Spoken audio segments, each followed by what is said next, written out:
લીંબુ પાણીને દાંતિયા પર લગાવીને ઓળવવાથી વાળ સુંદર બને છે.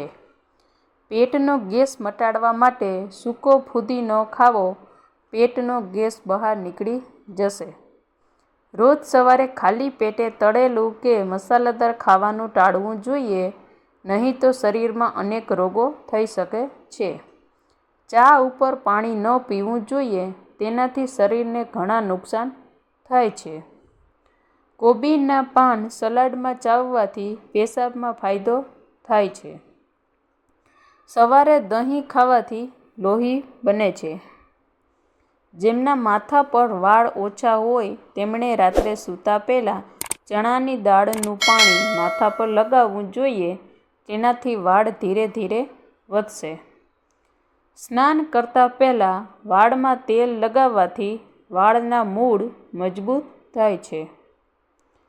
તેલ માથા પર લગાવવાથી તમારું મન તેજ થશે અને તમને શાંતિની ઊંઘ આવશે. મોઢામાં ચાંદા હોય તો પલાળેલી બદામને છોલીને પીસી લો અને પછી તેને ચાંદા પર લગાવો. તેનાથી આરામ મળશે. વધુ પડતો ચીકણો ખોરાક લેવાથી ગળામાં ઇન્ફેક્શન થઈ શકે છે. કેળાની છાલ માથા પર ઘસવાથી વાળ ખરતા અટકે છે. અંજાર ખાવાથી સાંધા મજબૂત થાય છે. રાત્રે વહેલા સૂવાથી અને સવારે વહેલા જાગવાથી તમારું સ્વાસ્થ્ય સારું રહે છે. આયનની ઉણપને દૂર કરવા માટે પાલકનું સેવન કરો. રોજ એલચી સાથે દૂધ પીવાથી પાચન ક્રિયા સુધરે છે અને કબજિયાતથી પણ રાહત મળે છે. કોબીમાં દૂધ જેટલું જ કેલ્શિયમ હોય છે, જે તમારા હાડકાંને મજબૂત બનાવે છે. રાત્રે સૂતા વહેલા સાચા દેશી ઘી સાથે ગરમ દૂધ પીવો. તેનાથી શારીરિક નબળાઈ દૂર થશે. જો તમને ઉધરસની ઘણી તકલીફ હોય તો ગરમ દૂધમાં 3-4 પતાસા નાખીને રાત્રે સૂતા પહેલાં પીવો. દાંત સાફ કરવા માટે ચૂલાની રાખમાં થોડું મીઠું ભેળવીને દાંતમાં ઘસો. તેનાથી તમારા દાંત ચમકદાર બનશે. સવારે ખાલી પેટે બાફેલા ચણા ખાવાથી તમારી યાદશક્તિ ક્યારેય નબળી નહીં પડે. પાણી સાથે સેલરીનું સેવન કરવાથી પથરી તૂટી જાય છે અને નીકળી જાય છે. જો તમે તમારા ચહેરાને સ્વસ્થ રાખવા માંગતા હોવ તો ભાત ખાતા પહેલાં 2 ગ્લાસ પાણી પીવો. લસણની ચા પીવાથી ચહેરા પરથી કરચલીઓ ગાયબ થઈ જાય છે. ગળાના દુખાવામાં રાહત માટે 2 થી 3 તુલસીના પાનને પાણીમાં ઉકાળો અને તેનાથી ગુગળ કરો. થોડી વારમાં દુખાવામાં આરામ મળશે.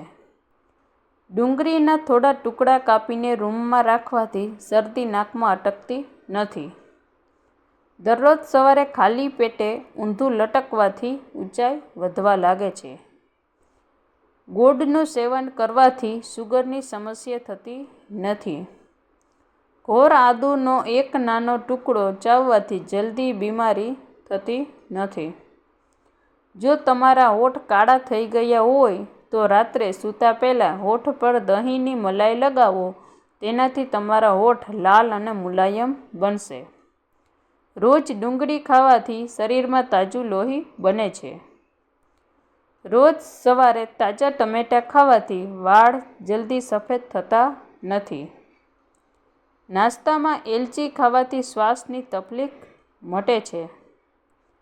કાનમાં મેલ જમા થવાથી ખંજવાળ આવે છે, તો તેનાથી છુટકારો મેળવવા માટે રાત્રે સૂતા પહેલાં સરસવના તેલના 2 થી 3 ટીપાં નાખો. આમ કરવાથી કાનમાં જમા થયેલો મેલ સવાર સુધીમાં બહાર આવી જશે. જાયફળના સેવનથી સુસ્તી અને હતાશામાં ઘટાડો થાય છે. વધુ પડતું ઠંડુ પાણી પીવાથી ચહેરા પર કરચલીઓ પડી જાય છે. ફળ ખાધા પછી પાણી ન પીવું જોઈએ. આમ કરવાથી એસિડ બને છે અને છાતીમાં જલન પણ થઈ શકે છે. ધાણાનો રસ માથાની તાલ પર લગાડવાથી માથાના વાળ ઉગવા લાગે છે. રાત્રે સૂતી વખતે ચહેરા પર માખણ લગાવવાથી ચહેરો પર ચમક આવે છે.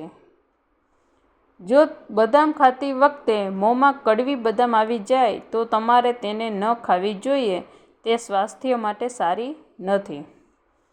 દરરોજ ખજૂર ખાવાથી થાક ઓછો લાગે છે અને શરીરને નબળાઈ દૂર થાય છે. સ્ત્રીઓ હંમેશા બેઠા બેઠા સંજવાળી પોતા કરે છે તેને ક્યારેય કમરનો દુખાવો થતો નથી અને પેટ ફૂલવાની સમસ્યાથી બચે છે. થોડો સમય માટે કાનમાં આંગળી નાખીને રાખવાથી મગજ ફ્રેશ થઈ જશે. સવારનો તડકો આપણા શરીર માટે બહુ ફાયદાકારક છે. આથી શરીરને ભરપૂર માત્રામાં વિટામિન ડી મળે છે જે હાડકાંને મજબૂત બનાવે છે. રોજ 20થી 30 મિનિટનો સમય કાઢીને કસરત કરવી જોઈએ. આથી માત્ર આપણું શરીર નહીં પરંતુ આપણી ઉંમરમાં પણ ઘણો વધારો કરે છે. કસરતનો મતલબ એ નથી કે આપણે જિમમાં જઈને જ કરવું, પરંતુ આપણા ઘરે પણ અનેક કામ કરી શકો છો. જો રાત્રે તમને નીંદર જલ્દી આવી જતી હોય તો એ નજર તેજ હોવાની નિશાની છે. દિવસે 8 ગ્લાસ પાણી જરૂરથી પીવું કેમ કે આપણું શરીર 80% પાણીનું બનેલું છે. સૂતા પહેલાં 30 મિનિટ ચાલવું એ આપણને ચિંતામુક્ત કરે છે અને નીંદર જલ્દી આવે છે. જો તમે દૂધ અને ફ્રીજમાં નથી રાખતા તો દૂધને ગરમ કરી તેમાં 1 એલચી નાખવાથી દૂધ લાંબા સમય સુધી બગડતું નથી.